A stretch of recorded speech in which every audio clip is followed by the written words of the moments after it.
I want to touch on one thing about what does the latest G20 London Summit mean for China.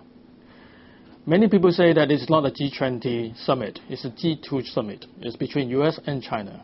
I think to some extent it's correct.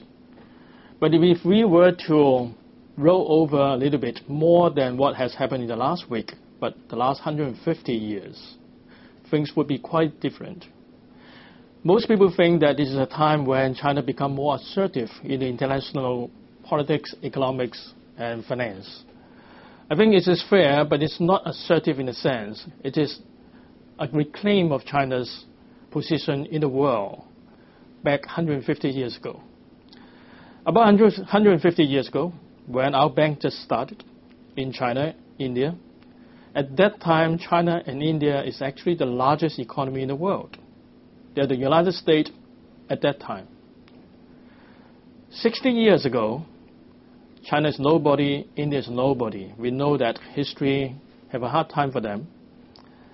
And then about 30 years ago, China made a change. The way they grow their economy from planning to market. Everybody knows that it is reform.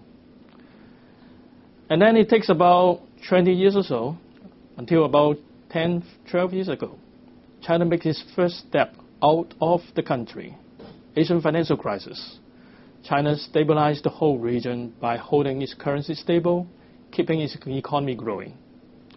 This time around, China stepped out further beyond the region into the world again, participating in the London Summit, offering to help the international finance and trade, paying a bigger and fairer share of its role in the world market and world economy.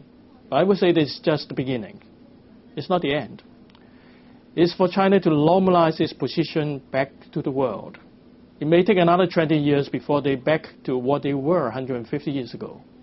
But it's a beginning and it's a very significant step for China as well as for the world.